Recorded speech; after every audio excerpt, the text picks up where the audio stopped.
پوری انگریزی کے حروف لکھے تھے، جیسے عموماً بریف کیسز پہ 3 ایسی سٹرپس لگی ہوتی ہیں جو 3 زیرو پہ کھل جاتی ہیں، ویسے اس باکس کو کھولنے کے لیے کوئی 6 حرفی لفظ سامنے لانا تھا۔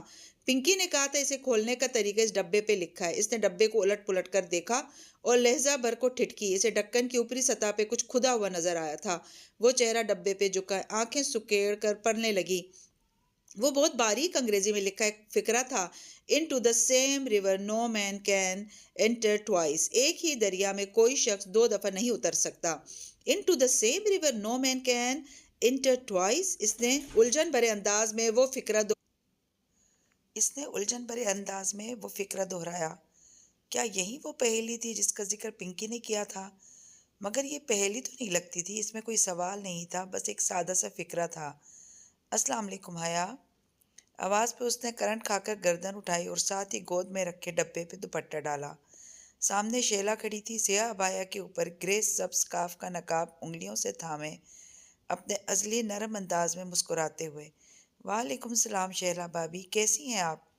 آئیں بیٹھیں"۔ وہ ذرا سنبھل کر اٹھی اور جلدی سے ڈبہ پرس میں ڈال کر ان سے گلے ملی۔ "میں ٹھیک ہوں، تم سناؤ، مجھے علم نہیں تھا کہ تم آئی ہوئی ہو"۔ وہ رسان سے کہتی ہوئی کرسی پہ بیٹھ گئی۔ "پھر ابھی فاطمہ پھپھو نے تمہاری فرینڈ کا بتایا؟ Really sorry for her". D J کے ذکر پر اس کے سینے میں ایک ہوک سی اٹھی، وہ پھر سے افسردہ ہو گئی۔ "پتہ نہیں شیلا بھابی، اللہ تعالیٰ کی کیا مرضی تھی، میری ایک ہی دوست تھی ترکی میں اور وہ میری تمام دوستوں سے بڑھ کر ہو گئی تھی۔ بہت دعا کی میں نے اس کے لیے، مگر کوئی دعا قبول نہیں ہوئی۔ نہ چاہتے ہوئے بھی شکوہ لبوں پہ آ گیا۔ اللہ تمہیں صبر دے گا، ہم سب ہیں نا تمہارے ساتھ"۔ شیلا نے اس کا ہاتھ نرمی سے دبایا۔ "سبینہ آنٹی کا بیٹا بھی آیا ہے"۔ "جی وہ ادھر ہے"۔ اس نے نگاہوں کا زاویہ موڑا تو شیلا نے تعقب میں دیکھا۔ اسٹیج کے قریب وہ سلیمان صاحب کے ساتھ کھڑا تھا۔ سیاہ ڈنر سوٹ میں ملبوس اس کی مقناطیسی شخصیت بہت شاندار لگ رہی تھی۔ سلیمان صاحب اس کی شانے پر ہاتھ رکھ کے کسی سے تعارف کروا رہے تھے اور وہ دھیمے انداز میں مسکرا رہا تھا۔ آج وہ اس کے ساتھ اتنے مطمئن اور مسرور لگ رہے تھے، گویا روحیل واپس آ گیا ہو۔ "بہت اچھا ہے ماشاء اللہ"۔ "تھینکس"۔ وہ لمحے بھر کو جھجکی۔ "شیلا بھابی ایک بات کہوں، آپ کی ساس نے آپ کی اتنی خوبصورت پری بنائی تھی، اور آج بھی آپ نے انہی میں سے کوئی سوٹ پہنا ہوگا۔ اس طرف تو عورتیں ہی ہیں، آپ کا عبایا، میرا مطلب ہے آپ کے کپڑے تو نظر ہی نہیں آ رہے"۔ وہ رک رک کر ہچکچاتے ہوئے بولی تھی۔ داور بھائی کی مہندی پہ اس نے بہت کھنکدار لہجے میں شیلا کو نقاب اتارنے کے لیے کہا تھا، مگر آج اس کی آواز سے کھنک مفقود تھی۔ جواباً شیلا بھابی بھی بہت تھکن سے مسکرائی تھی۔ "کیا فرق پڑتا ہے حیا، اتنے مردوں کو اپنے کپڑے دکھا کر مجھے کیا مل جائے گا؟ تو نقاب ہی اتار دیں"۔ اس کا لہجہ بہت کمزور تھا۔ اس نے نقاب ڈھیلا بھی نہیں کیا۔ حیا نے پھر نہیں کہا، اس سے کہا ہی نہیں گیا۔ وہ تو خود دل سے نہیں چاہتی تھی کہ شیلا نقاب اتار دے، وہ تو بس اس کا جواب سننا چاہتی تھی۔ اسے شریفوں کے مجرے کا وہ منظر اچھی طرح سے یاد تھا، جب سنہری اور چاندی کی محو رقص پریوں کے پیچھے کرسی پہ ترچھی ہو کر بیٹھی کسی آنٹی سے بات کرتی شیلا نظر آ رہی تھی، مگر آج وہ اتنی پجمردگی اور تھکان سے کیوں مسکرائی تھی؟ یوں جیسے اس کا دل اندر تک زخمی ہو۔ وہ دکھ، وہ تھکن، وہ زخمی نگاہیں، اسے کسی نے پکار لیا اور وہ اٹھ کر چلی گئیں، مگر حیا کی نگاہیں کافی دور تک اس کا تعقب کرتی رہیں۔ پچھلی دفعہ اسے شیلا کو عبایا میں دیکھ کر عجیب کوفت بھرا احساس ہوا تھا، مگر آج ایسا نہیں ہوا تھا۔ وہ اس کی ان دکھ بھری آنکھوں میں اٹک کر رہ گئی تھی۔ شیلا کو کیا غم تھا؟ اتنی اچھی فیملی میں شادی ہوئی ہے، اتنا ہینڈسم شوہر، امیر کبیر، ماں باپ کا اکلوتا بیٹا، پھر اسے کیا دکھ تھا؟ وہ پھر سارا فنکشن یہیں سوچے گئی۔ آدھی رات گئے اپنے کمرے میں بیٹھے وہ پھر سے اس ڈبے کو الٹ پلٹ کر دیکھنے لگی، جہاں ڈولی، پنکی، پاشا، احمد، مگر انگریزی میں یہ سارے نام 5 حرفی تھے، چھٹا حرف نہیں ملا تھا۔ وہ بار بار اس سطر کو پڑھے گئی، مگر کوئی حل نظر نہیں آتا تھا۔ مگر وہ کون سا شخص تھا جس کے پاس ایسے ہر محنت طلب مسئلے کا حل ہوتا تھا؟ وہ ڈبہ لیے بھاگ کر باہر آئی، جہاں کچن میں کھڑا کاؤنٹر پہ گلاس رکھے پانی کی بوتل اس میں انڈیل رہا تھا۔ وہ اس کے سامنے آئی اور باکس اس کے ساتھ رکھا۔ "یہ مجھے کسی نے دیا ہے، مجھے اس کا پاسورڈ نہیں معلوم، اسے کھول دو"۔ وہ آواز پر چونکا، پھر بوتل رکھ کر ڈبہ اٹھا لیا۔ "یہ ہے کیا؟" وہ ذرا اچنبھے سے الٹ پلٹ کر دیکھنے لگا۔ جو بھی ہے تم اسے کسی طرح کھول دو۔ کھل جائے گا، نو پرابلم۔ وہ ڈھکن اور ڈبے کی بند دراز پہ انگلی پھیر کر کچھ محسوس کر رہا تھا۔ تم مجھے ایک بڑا چھرا اور ایک ہتھوڑا لا دو۔ اوفو، توڑنا نہیں ہے اسے، بلکہ تم تو رہنے ہی دو۔ اس نے خفگی سے ڈبہ اس کے ہاتھ سے واپس لے لیا۔ کیا ہوا؟ میں کھول تو رہا تھا، 1 منٹ مجھے دیکھنے تو دو۔ میں خود کر لوں گی، تم رہنے دو۔ تم میرے لیے کچھ نہیں کرتے۔ پتہ نہیں وہ کس بات پر اس سے خفا تھی، جو جھنجھلا کر بولی، پھر سوچ لو، میں تو ابھی ماموں کے پاس جا رہا تھا انہیں تمہارے دوبارہ استنبول بھیجنے کے لیے راضی کرنے، مگر ٹھیک ہے، میں تمہارے لیے کچھ نہیں کرتا۔ وہ شانے اچکا کر پانی پینے لگا۔ سچ؟ اس نے بے یقینی سے پلکیں جھپکائیں۔ تم انہیں منا سکتے ہو؟ میں ایک اچھا شیف اور اچھا مکینک ہونے کے ساتھ ساتھ ایک اچھا وکیل بھی ہوں۔ ٹرائی می۔ وہ گلاس رکھ کر ذرا سا مسکرایا۔ ابا ایک دفعہ اڑ جائیں تو کبھی فیصلہ نہیں بدلتے۔ تم انہیں کیسے مناؤ گے؟ ویسے تو تمہارا دوبارہ استنبول جانا میرے مفاد میں قطعاً نہیں ہے، کیونکہ اب تم ہر ٹورسٹ اٹریکشن دیکھنے کے لیے مجھے ہی خوار کرواؤ گی، مگر مجھے لگا تم جانا چاہتی ہو، سو میں ماموں سے بات کرنے ہی جا رہا تھا اور وہ مان جائیں گے۔ بروقت کونیا کو کینیا نہ بناتا تو شاید وہ کبھی نہ مانتے۔ ہاں، استنبول تو بہت محفوظ شہر ہے، اور پاکستان میں تو روز بم دھماکے ہوتے ہیں، اور پاکستان میں تو پتہ نہیں لوگوں کے پاس انٹرنیٹ کی سہولت موجود ہے بھی یا نہیں۔ وہ ذرا جل کر بولی۔ وہ بنا کچھ کہے مسکراتا وہ آگے بڑھ گیا۔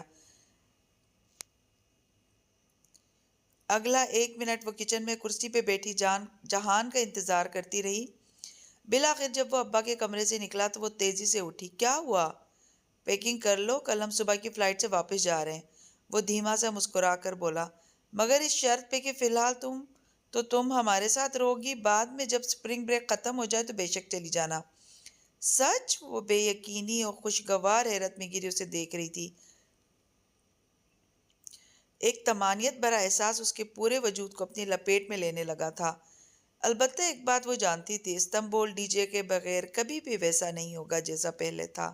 تمہارا دماغ درست ہے؟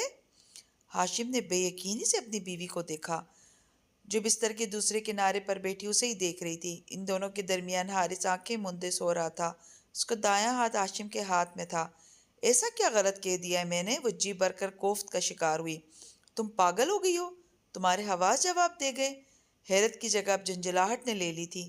حواس تو تمہارے جواب دے گئے، میں تمہیں ایک سیدھا سادہ سا حل بتا رہی ہوں اس سارے مسئلے کا۔ تم روز کے 24 گھنٹے بھی کام کرو تو اس رقم کے آدھے لیراز بھی اکٹھے نہیں ہوں گے جو ہمیں حارث کی سرجری کے لیے چاہیے۔ اور ایسے مت دیکھو مجھے۔ آخر میں وہ خفا ہو کر بولی، عبد الرحمن مجھے جان سے مار دے گا، وہ اس کی لڑکی ہے۔ اور عبد الرحمن کو کون بتائے گا؟ وہ تو مہینہ بھر پہلے انڈیا چلا گیا تھا، تم نے خود ہی مجھے بتایا تھا۔ وہ چمک کر بولی۔ نیم روشن کمرے میں سبز بلکہ مدھم روشنی اس کے چہرے کو عجیب سا تاثر دے رہی تھی۔ وہ انڈیا گیا ہے، مر نہیں گیا، جو اسے کبھی پتہ نہیں چلے گا۔ وہ مجھے جان سے مار دے گا سلمہ۔ تو پھر تم اپنی جان سنبھال کر بیٹھے رہو اور حارث کو مرنے کے لیے چھوڑ دو۔ وہ غصے سے کہتی اٹھ کر چادریں تہہ کرنے لگی۔ سلمہ، میں ایسا نہیں کر سکتا، اب کہ وہ تذبذب سے بولا تھا۔ تو تم کیا کر سکتے ہو؟ تم نے کیا کیا حارث کے لیے؟ میرا بیٹا مجھے بہت پیارا ہے۔ اس نے سوتے ہوئے حارث پہ ایک نظر ڈالی۔ مگر وہ بھی تو کسی کی بیٹی ہے، میں بھی تو کسی کی بیٹی تھی۔ مجھے اس دڑبے میں لا کر پل پر مارنے سے پہلے تم نے سوچا؟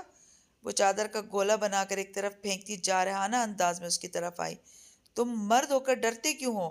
تم عبد الرحمن کو نہیں جانتی، میں بس اتنا جانتی ہوں کہ اگر میرا بیٹا مر رہا ہے تو اس کا ذمہ دار عبد الرحمن پاشا ہے۔ اگر وہ تمہیں تمہاری مطلوبہ رقم دے دیتا تو ہم کبھی یہ کرنے کا نہ سوچتے۔ کوئی کمی تو نہیں اس کو پیسے کی، پھر بھی اس نے ہاتھ روک کر رکھا ہوا ہے۔ اب یا تم اس کا خیال کر لو یا اپنے بیٹے کا، فیصلہ تمہارا ہے۔ سلمہ کے نقوش مدھم روشنی میں بگڑے بگڑے دکھائی دے رہے تھے۔ اس وقت یوں تیز تیز بولتی وہ میکبتھ کی چوتھی جادوگرنی لگ رہی تھی۔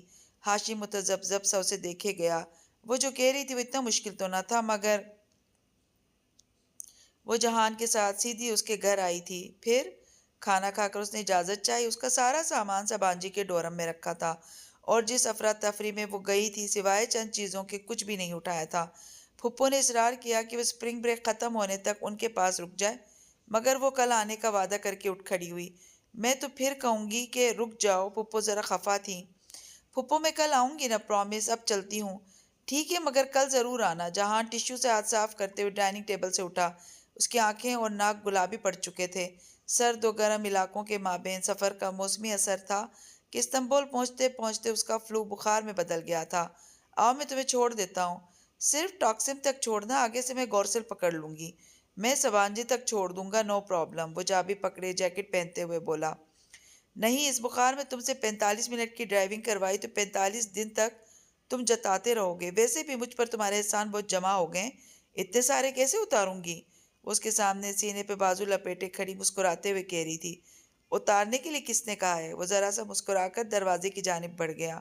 وہ اس کی پشت کو دیکھے گئی۔ وقت گزرنے کے ساتھ ساتھ جہان کا رویہ اس کے ساتھ نرم پڑتا جا رہا تھا۔ پاکستان میں پہلے 2 دن تو وہ لا تعلق رہا، شاید اس لیے کہ دونوں کو ٹھیک سے بات کرنے کا موقع ہی نہیں ملا تھا، مگر پھر اس نے خود وہی کچھ محسوس کیا تھا۔ تبھی وہ خود آگے بڑھا اور ان کے درمیان کھڑی سرد دیوار ڈھا دی۔ لیکن کیا اس کے لیے وہ محسوس کرتا تھا جو وہ اس کے لیے کرتی تھی؟ کیا اسے ان کا وہ بھولا بسرا رشتہ یاد تھا جس کے متعلق اس گھر میں کوئی بات نہیں کرتا تھا؟ ابھی کچھ دن وہ اس کے گھر رہے گی تو ان سارے سوالوں کے جواب جاننے کی ضرور کوشش کرے گی۔ اس نے تہیہ کر لیا تھا۔ ٹاکسم اسکوائر کا مجسمہ آزادی اسی طرح تھا جسے وہ چھوڑ کر گئی تھی۔ مجسمے کے گرد گول چکر میں اگی گھاس پہ سرخ، سفید اور زرد ٹیولپس کھلے تھے۔ ہر جگہ سالانہ ٹیولپ فیسٹیول کے پوسٹرز بھی لگے تھے جو ہر سال کی طرح اس موسم بہار میں بھی استنبول میں منعقد ہونا تھا۔ ٹیولپ کا پھول استنبول کا سمبل تھا، مگر ان کی دل فریب مہک میں ڈوبا ٹاکسم اسکوائر حیا کو خزاں آلود لگا تھا۔ وہ بہار اب وہاں نہیں تھی، جیسے ڈی جے نہیں تھی۔ تم جا رہی ہو؟ حالانکہ میں چاہتا تو تم کچھ دن ہمارے گھر رہو۔ گاڑی روکتے ہوئے جہان نے چہرہ اس کی طرف موڑے سنجیدگی سے کہا۔ میں کل آ جاؤں گی، مگر کل تک میں سبانجی، اپنا ڈورم بلاک، جھیل اور ہر جگہ جہاں میں اور ڈی جے اکٹھے گئے تھے ایک دفعہ پھر دیکھنا چاہتی ہوں۔ اکیلے، بالکل اکیلے۔ میں ان بیتے لمحوں میں پھر سے جینا چاہتی ہوں۔ مت کرو، تمہیں تکلیف ہوگی۔ بہت تکلیف سہی، اب اس سے زیادہ تکلیف مجھے نہیں مل سکتی، اس نے بھیگی آنکھ کا کونا انگلی کی نوک سے صاف کرتے ہوئے کہا تھا۔ اوکے، اس نے سمجھ کر سر ہلا دیا۔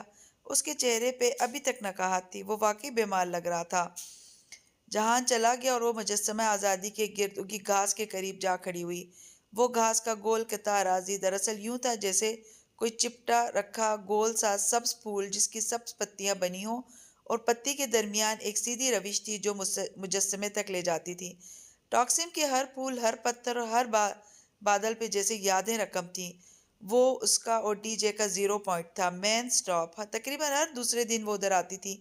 گورسل انہیں یہیں جو اتارا کرتی تھی۔ یہاں سے آگے وہ عموماً میٹرو ٹرین پکڑ لیا کرتی تھی۔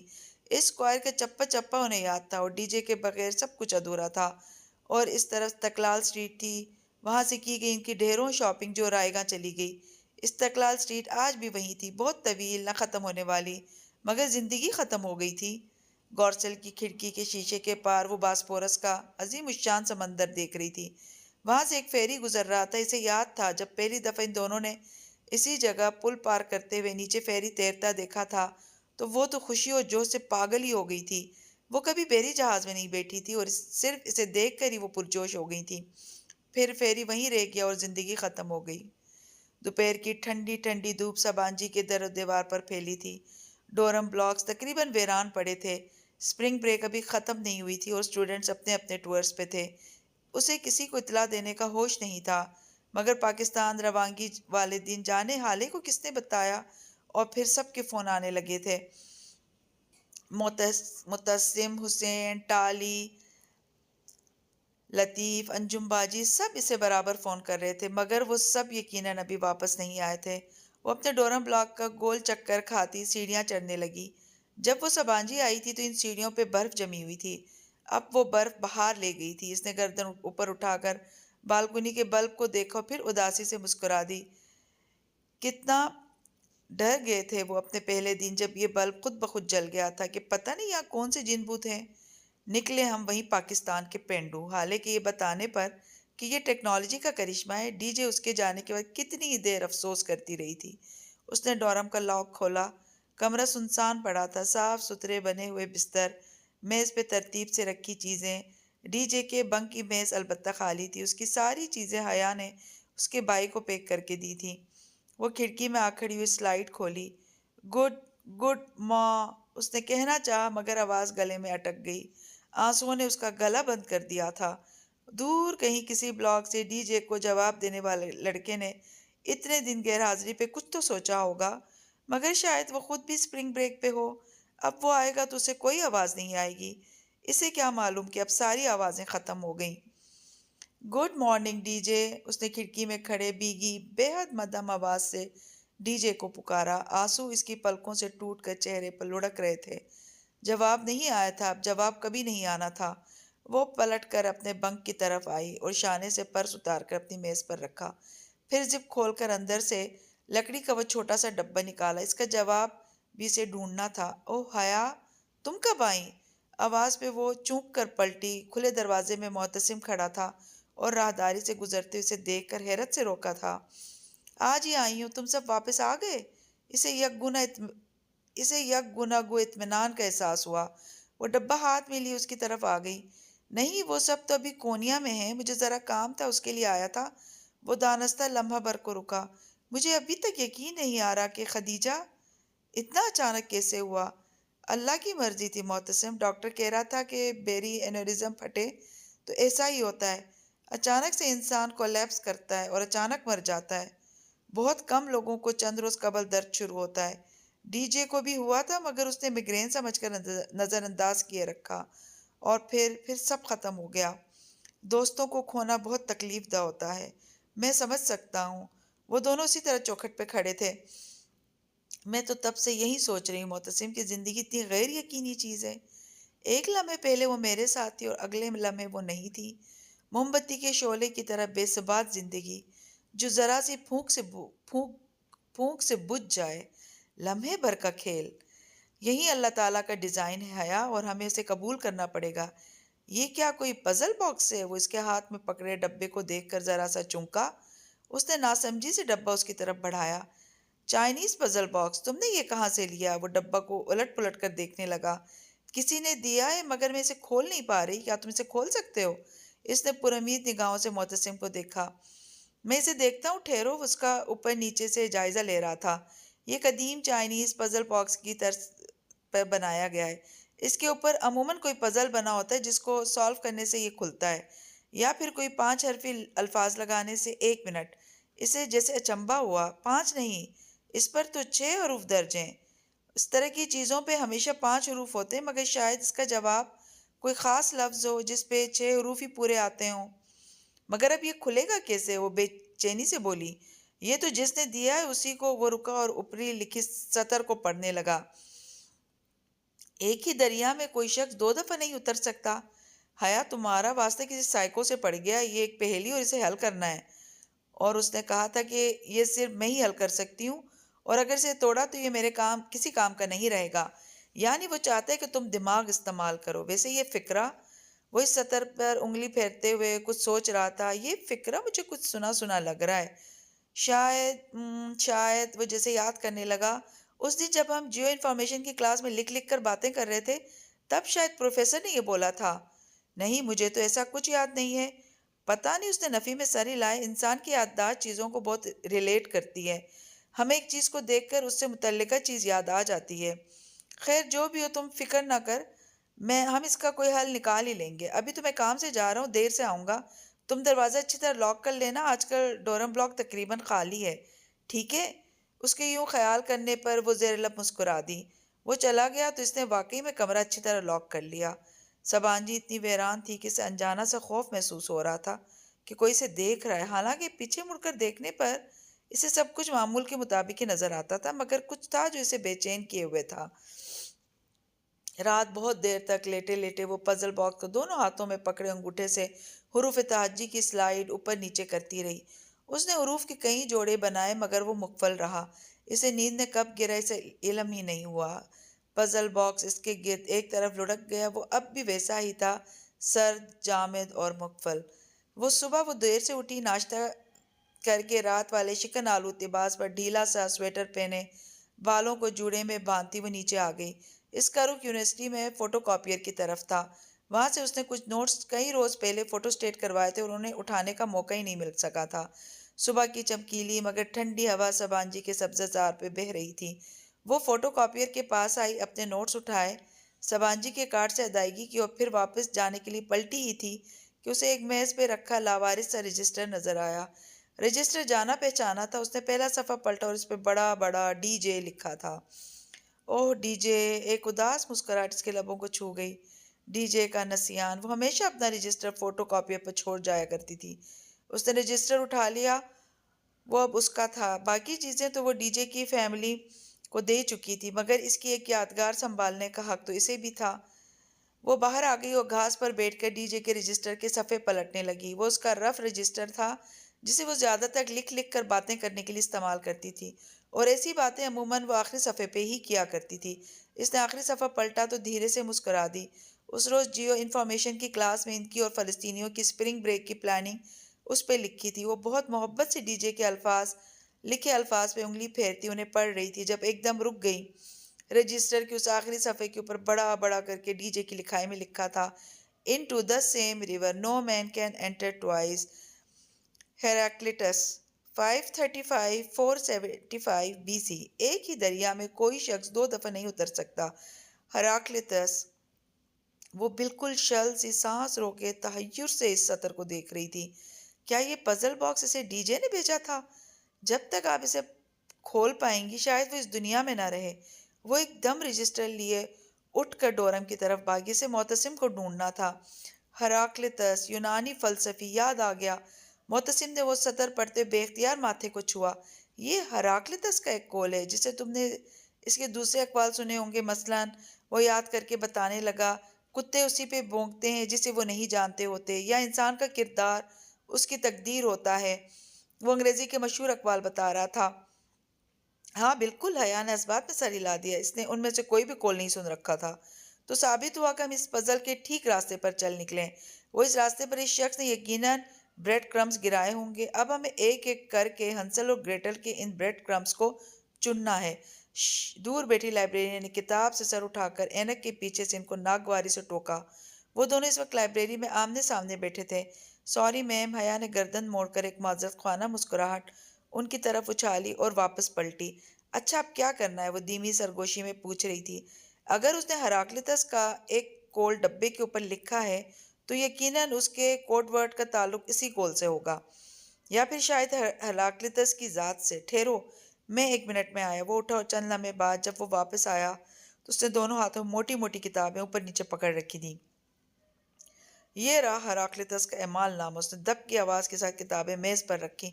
لائبریرین نے چہرہ اٹھا کر اسے تلملا کر دیکھا۔ سوری! وہ دونوں ہاتھ اٹھا کر کہتا واپس کرسی پر بیٹھا۔ میں لاء کی اسٹوڈنٹ ہو کر فلسفی کی اتنا موٹی موٹی کتابیں پڑھوں؟ یہ مجھ سے نہیں ہوگا۔ میں ہیراکلیٹس کو گوگل کر لیتی ہوں۔ لیپ ٹاپ ادھر دکھاؤ۔ اس نے ساتھ رکھے معتصم کے لیپ ٹاپ کا رخ اپنی طرف گھمایا اور کی پیڈ پر انگلیاں رکھیں۔ اف! جب اتنے ڈھیر سارے نتیجے کھلے تو بیزار سی ہو گئی۔ اسے جلدی سے کوئی جواب چاہیے تھا اور بس جلدی سے وہ باکس کھولنا تھا۔ اتنے لمبے لمبے ڈاکومنٹس کو پڑھنے کا حوصلہ اس میں نہیں تھا۔ ادھر لاؤ میں پڑھ کر تمہیں مین پوائنٹس بتاتا ہوں۔ اس کی کوف دیکھ کر معتصم نے لیپ ٹاپ اپنی طرف گھمایا اور پھر اسکرین پہ نگاہیں دوڑاتے پڑھنے لگا۔ اچھا، ہیراکلیٹس کا تعلق ایشیا مائنر سے تھا۔ خاصا بدمزاج فلاسفر تھا۔ اپنے علاقے میں چیف پریسٹ بھی رہا اور کافی خاندانی بھی تھا۔ بڑے بڑے فلسفیوں کو خاصی حقارت سے دیکھتا تھا۔ اس کے خیال میں ہیومر کو بھرے چوک میں لے جا کر درے مارنے چاہیے، اور ہیسوئڈ اتنا جاہل ہے کہ اسے دن رات کا فرق نہیں پتا۔ ہیراکلیٹس کے مشہور اقوال یہ ہیں: گدھے سونے پر گھاس کو ترجیح دیتے ہیں، کتے ہر اس شخص پر بھونکتے ہیں جسے وہ نہیں جانتے، اور بس کر دو معتصم ورنہ میں پاگل ہو جاؤں گی۔ اس نے جنجلا کر لیپ ٹاپ کی اسکرین ہاتھ سے دبا کر فولڈ کر دی۔ معتصم ہنس دیا، پھر اپنا موبائل نکالا۔ لطیف رات کو آ گیا تھا۔ اس نے ایک سائیڈ کورس فلسفی ہے، اس کو بلاتا ہوں۔ لطیف کو ادھر آنے اور اس کو ساری بات سمجھنے میں 15 منٹ لگ گئے۔ اب وہ معتصم کی ساتھ والی نشست پر بیٹھا سوچتے ہوئے اس پزل باکس کو دیکھ رہا تھا۔ وہ کیتھولک اور خالصتاً ڈچ تھا، مگر افغانستان میں پیدائش کے وقت لطیف کے نام پر اس کا نام رکھا تھا، اور چونکہ اس کو پہلی خوراک ایک مسلمان نرس نے دی تھی، سو لطیف ذہنی اور اخلاقی طور پر ان فلسطینی لڑکوں جیسا ہی لگتا تھا۔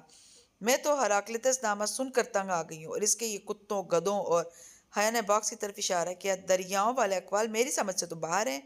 ایک منٹ، لطیف چونکا، وہ کتوں اور گدوں والے اس کے کول ہوں گے، مگر یہ دریا والا صرف اس کا کول نہیں بلکہ اس کی مشہور زمانہ فلسفی ہے، فلکس فلسفی۔ تم نے سن تو رکھی ہوگی۔ میں ہراکلیتس کا نام آج پہلی دفعہ سن رہی ہوں۔ کجا کہ اس کی فلسفی؟ تم نے، بلکہ ہر کسی نے یہ فلسفی سن رکھی ہے۔ یہ محاورہ تو تم جانتی ہو نا کہ پلوں کے نیچے سے بہت سا پانی گزر چکا ہے۔ ہاں، اس نے اس بات میں سر ہلایا۔ لطیف آگے کو ہو کر بتانے لگا، یہ محاورہ دراصل ہراکلیتس کی اسی فلسفی کا نچوڑ ہے۔ وہ کہتا ہے کوئی بھی شخص ایک ہی دریا میں 2 دفعہ نہیں اتر سکتا، یعنی کہ جب انسان ایک دفعہ پانی میں قدم رکھ کر نکالتا ہے تو وہ پانی آگے بہہ جاتا ہے۔ پانی اور انسان دونوں ہر لمحہ تبدیل ہوتے ہیں۔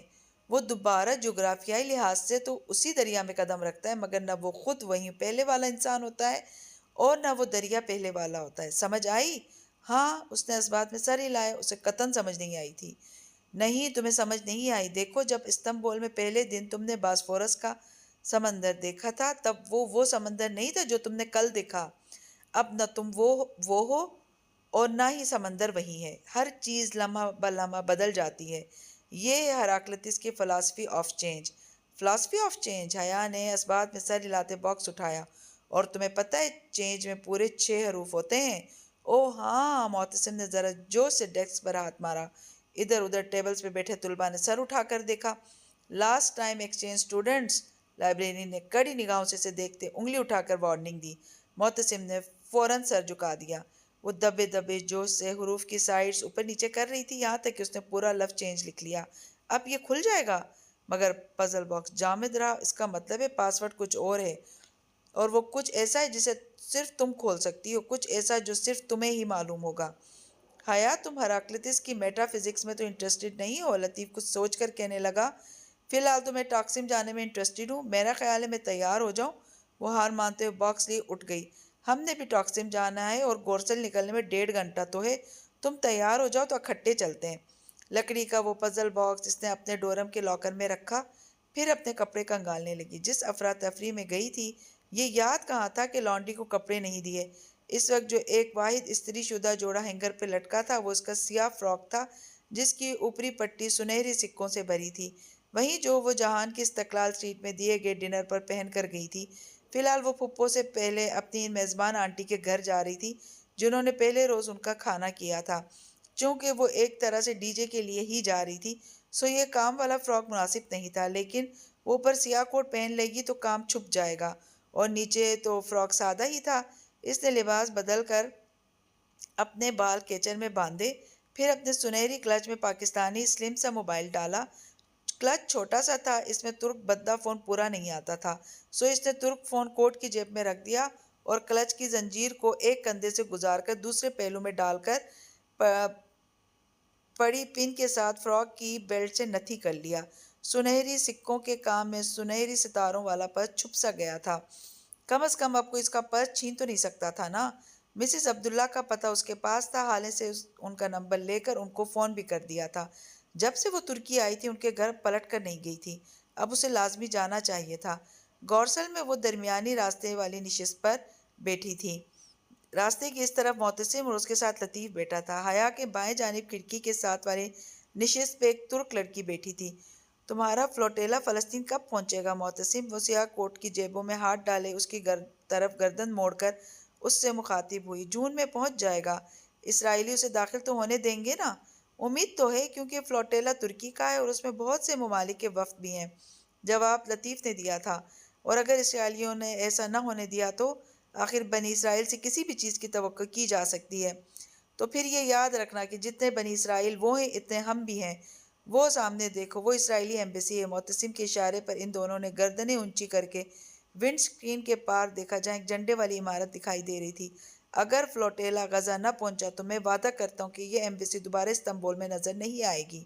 میں تمہارے ساتھ ہوں۔ لطیف نے اس کے شانے پر ہاتھ رکھا۔ می ٹو، حیا نے فوراً کہا۔ می تھی، پاس بیٹھی ترک لڑکی نے فوراً انگلی اوپر کی۔ وہ بے اختیار ہنس دی۔ ویسے معتصم، ٹالی کو اغوا کرنا زیادہ مناسب رہے گا، نہیں؟ لطیف کی بات پر سب ہنس پڑے تھے۔ اسے یاد تھا ڈی جے کو ان کی ٹالی سے دوستی کتنی بری لگتی تھی۔ ٹاکسیم اسکوائر پر مغرب اتر رہی تھی اور ہر طرف اندھیرا سا چھا رہا تھا۔ اسکوائر کی بتیاں ایک ایک کر کے جلنے لگی تھی۔ تم نے جدھر جانا ہے ہم تمہیں چھوڑ دیتے ہیں، اکیلی مت جاؤ۔ وہ دونوں بس سے اتر کر اس کے لیے رکے کھڑے تھے۔ ترکوں کے ساتھ رہ کر تم بھی ترک بن گئے ہو؟ ان پرخلوص ترکوں سے راستہ پوچھو تو منزل تک پہنچا کر آتے ہیں۔ مادام آپ کو پتہ ہونا چاہیے کہ ان پرخلوص ترکوں کے اس ملک میں ہر سال تقریباً 500 لڑکیاں اغوا کر کے آگے بیچ دی جاتی ہیں اور یہ ترکی کا سب سے منافع بخش کاروبار ہے۔ اچھا اب ڈراؤ تو مت، مجھے تھوڑی دوری جانا ہے۔ وہ تینوں سڑک کے کنارے ساتھ ساتھ ہی چلنے لگے تھے۔ تم اپنی آنٹی کے گھر جا رہی ہو؟ ہاں، مجھے ابھی اپنی ہوسٹ آنٹی کے گھر بھی جانا ہے۔ کچھ دن بعد جب میں واپس آؤں گی تو اس پزل باکس کا حل ڈھونڈ لیں گے۔ وہ تینوں باتیں کرتے ہوئے ٹھنڈی ہوا میں ساتھ چل رہے تھے۔ مجسمہ آزادی ان کے پیچھے رہ گیا تھا۔ لاؤنج میں سوگواریت سی چھائی تھی۔ مسز عبداللہ اور ان کی سرخ بالوں والی بیٹی مہر مغموم سی سامنے صوفے پر بیٹھی تھی۔ حیا کے صوفے سے ذرا دور کارپٹ پر مہر کی بیٹی عروہ کشن کا سہارا لیے نیم دراز ریموٹ پکڑے ٹی وی پر کارٹون دیکھ رہی تھی۔ آپ کو پتہ ہے ہم دونوں ہر ہفتے آپ کی طرف چکر لگانے کا پلان بناتے تھے، مگر ہر دفعہ کچھ نہ کچھ روک لیتا، اور اب اس نے تعصب سے سر جھٹکا۔ تم مجھے اسی روز بتا دیتی تو کم از کم میں اسے دیکھ ہی لیتی، پھر کلیئرنس میں تمہاری مدد کروا دیتی۔ تم کتنی پریشان رہی ہوگی۔ مجھے تو اپنی آنٹی کو بتانے کا بھی ہوش نہیں تھا۔ ایسا اچانک دھچکا لگا کہ اس نے فکرہ ادھورا چھوڑا اور سر جھکا کر انگلی کی اوپر سے آنکھ کا کنارہ پہنچا۔ مہر نے بہت فکر مندی سے اس کی طرف دیکھا۔ تم بہت کمزور ہو گئی ہو پہلے سے حیا، اور تمہاری رنگت بھی کملا گئی ہے۔ یہ بس بخار ہو گیا تھا اور پھر سفر کی تھکان۔ وہ اداسی سے مسکرائی۔ وہ واقعی بہت پژمردہ اور تھکی تھکی سی لگ رہی تھی۔ میں ذرا کھانے کا کچھ کر لوں؟ مسز عبداللہ اٹھی تو بے اختیار کے اٹھی۔ کھانا پھپھو کی طرف ہے، میں بس چائے پیوں گی۔ پھر مجھے صرف 10 منٹ دو، وہ جلد سے کہتی کچن کی طرف بڑھ گئی۔ مہر بھی ان کے پیچھے جانے کے لیے اٹھی، پھر عروہ کو دیکھا۔ عروہ، تم حیا کو کمپنی دو، اور فار گاڈ سیک عروہ، جب کوئی مہمان آتا ہے تو ٹی وی نہیں دیکھتے۔ اس نے جاتے جاتے بچی کو خفگی سے گھورا۔ عروہ گڑبڑا کر سیدھی ہوئی اور مڑ کر حیا کو دیکھا، پھر سادگی سے مسکرا دی۔ سوری، کوئی بات نہیں، تم بے شک کارٹون دیکھ لو، میں بور نہیں ہوں گی۔ ویسے کون سا کارٹون ہے یہ؟ اسے کارٹون ذرا شناسا سا لگا تو آنکھیں سکیڑ کر اسکرین کو دیکھنے لگی۔ کیپٹن پلانٹ، آپ نے دیکھے ہیں کبھی؟ عروہ دبے دبے جوش سے بتاتی سیدھی ہو کر بیٹھ گئی۔ ارے کیپٹن پلانٹ ہے میرے فیورٹ، وہ ایک دم خوشی سے کہتی صوفے کی نشست پر آگے کو ہوئی۔ مجھے یہ بہت پسند ہے، اور لنڈا تو بہت زیادہ۔ عروہ، میری تو جان تھی کیپٹن پلانٹ میں میں بچپن سے ہی ان کی بہت جنونی فین رہی ہوں۔ جب یہ سارے پلانٹرز اپنی اپنی انگوٹیاں فضا میں بلند کر کے فائر، ارتھ، ونڈ، واٹر چلاتے تھے تو میرے اندر اتنی انرجی بھر جاتی تھی کہ مجھے لگتا میں بھی اڑنے لگوں گی۔ وہ چھوٹے بچوں سے کبھی بھی اتنی بے تکلف نہیں ہو پاتی تھی، مگر یہاں معاملہ کیپٹن پلانٹ کا تھا۔ پھر میرے ابا نے مجھے سمجھایا کہ آگ، مٹی، ہوا اور پانی ہمارے اس سیارے کو بنانے والے 4 ایلیمنٹس ہیں۔ تب پہلی دفعہ مجھے ان 4 یونانی عناصر کا پتہ چلا تھا۔ ہاں مجھے پتہ ہے، ماما نے مجھے بتایا تھا کہ یہ یونانی عناصر ہیں۔ مجھے بھی تبھی ابا نے بتایا تھا کہ کس طرح یونانی فلسفیوں نے یہ 4 عناصر باری باری پیش۔ وہ کہتے کہتے ایک دم رکی، لمحے بھر کو اس کے اندر باہر بالکل سناٹا چھا گیا۔ یونانی عناصر، اس نے بے یقینی سے زیر لب دہرایا۔ اسے یاد تھا یہ عناصر یونانی فلسفیوں نے پیش کیے تھے۔ کسی نے کہا دنیا پانی سے بنی ہے، کسی نے کہا ہوا سے، اور وہ عنصر اس فلسفی کی پہچان بن گیا۔ ہراکلیتس کا عنصر کون سا تھا؟ وہ خود سے پوچھتی جیسے چونک اٹھی۔ اور وہ منتظر نگاہوں سے اسے دیکھ رہی تھی۔ اور وہ مجھے نیٹ چاہیے، ابھی اسی وقت، وہ بے چینی سے بولی تو وہ سر ہلا کر اٹھی اور صوفے پر سے ایک آئی پوڈ اٹھا کر اسے دے دیا۔ یہ ممی کا آئی پوڈ لے لیں؟ تھینکس۔ اس نے آئی پوڈ پکڑ کر اس کا گال تھپ تھپایا اور جلدی جلدی گوگل کھولنے لگی۔